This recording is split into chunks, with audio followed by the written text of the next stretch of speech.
happened the last time Germany embraced this odious ideology. You're heading down the wrong path, Germany. You're heading down the wrong path. You're empowering Nazis because you have bought into an American narrative that has painted Russia as the bad guy. Russia didn't attack the Nord Stream 2 pipeline. America did. So who's the bad guy here? Germany's on the wrong side of history. The wrong side of history. And is it the German people? Well, we don't know because the German government doesn't care about the German people. My understanding is the German government may very well put troops in the streets in October to suppress German citizens who are upset about the policies of the government, who are concerned about their future.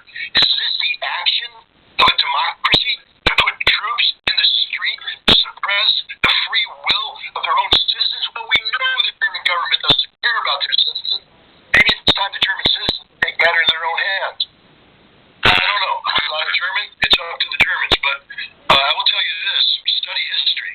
When Tsarist Russia put Tsarist troops in the streets to suppress the will of the Russian people, the Tsarist government ceased to exist. Maybe it's time the government for Chancellor Scholz ceases to exist. I prefer to see it be done by democratic means, but if the Germans want to be a democratic nation where the will of the people counts first and foremost, then you have to remove those in office who don't care about you, such as the government of Scholz, his foreign minister, his defense minister, everybody else who is selling Germany's future for Stepan Bandera embracing Ukrainian neo-Nazis.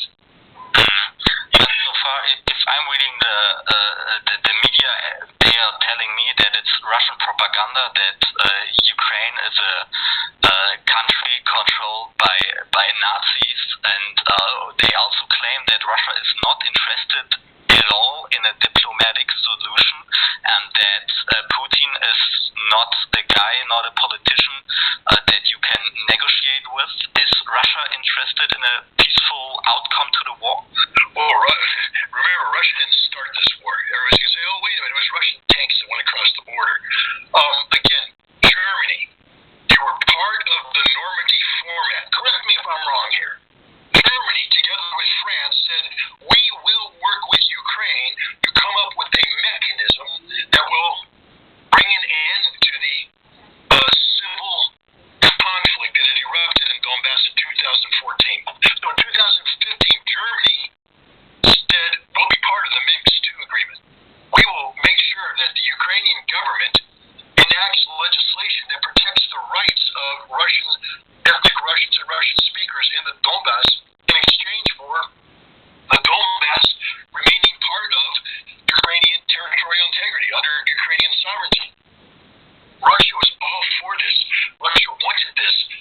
That's diplomacy in action. So anybody who says that Russia wasn't interested or isn't interested in diplomacy literally is ignorant of history. You know who wasn't interested in diplomacy? The Ukrainians. You know who wasn't interested in diplomacy? The Germans.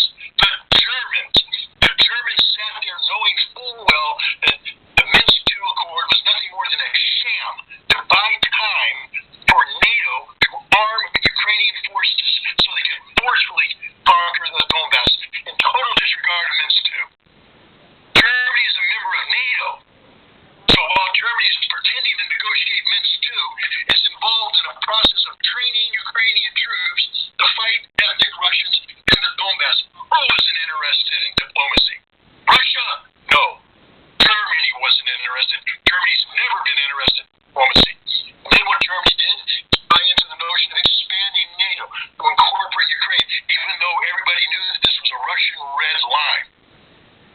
Russia had no choice but to carry out the actions it did to defend the interests of the Russian people in Donbass. Now, even afterwards, we know that the Russians were meeting in Istanbul in April with the Ukrainian authorities, and at that time, the Russians were saying, we're willing to have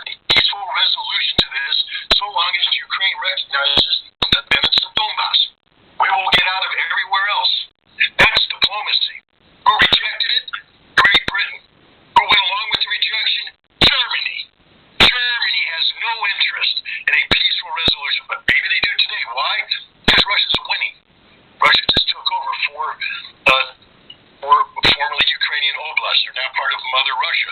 Germany's in a panic right now because the Ukrainian army is defeated. Russia's ready to escalate. Russia's ready to drive to the Polish border. Is Russia looking for a diplomatic solution? Why would they? Was America looking for a diplomatic solution with Japan after the Japanese bombed Pearl Harbor, after the Japanese betrayed international peace and security? No. The negotiation took place on the battleship Missouri in Tokyo Bay in September of 1945. Unconditional surrender. And after listening to President Putin speak today, I think Ukraine's future is clear. Unconditional surrender. I'm sorry, Germany. That's what happens when nations call you friend. You're a friend of Ukraine. All Germany's done is guarantee that tens of thousands of Ukrainian soldiers have died. Tens of thousands of Ukrainian civilians have died. That millions of Ukrainians have lost their homes forever. That's what Germany did. That's what diplomacy did. Russia's going to solve this problem by making sure that Germany never again interferes in the sovereign affairs of Ukraine. I'm just speaking bluntly here. This is Germany's fault. Germany's not an innocent player here. Let's also talk about the sanctions policy against Russia, because we can see that, first of all, the people are suffering from this. We can see it in our wallets, and at the same time, the European Union is now in the process of imposing an aid package of sanctions against Russia. So, Scott, what is the purpose? What purpose do the sanctions serve? Or what's the goal behind it? Well, the goal of the sanctions, they're American-driven sanctions that were designed to ostensibly punish Russia, to inflict so much harm on Russia that Russia would be unable to continue its military operation, that the economy of Russia would collapse, and that the citizens of Russia would rise up in the streets and remove Vladimir Putin from power. That was the goal. The secondary goal was to force Europe from Russian energy. This is a long-term objective of the United States. And but the United States promised Europe that there was a plan B. That don't worry, if you no longer have access to Russian gas, we have a plan B that will mitigate the harm that's brought about. A couple things.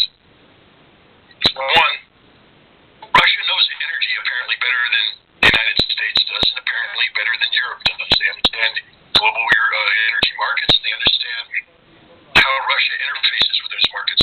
They also understand the vulnerabilities of Europe to energy supply. And the United States set Europe up for failure. I mean, yes, at the end of the day, the German people have to blame their government for buying into these policies. When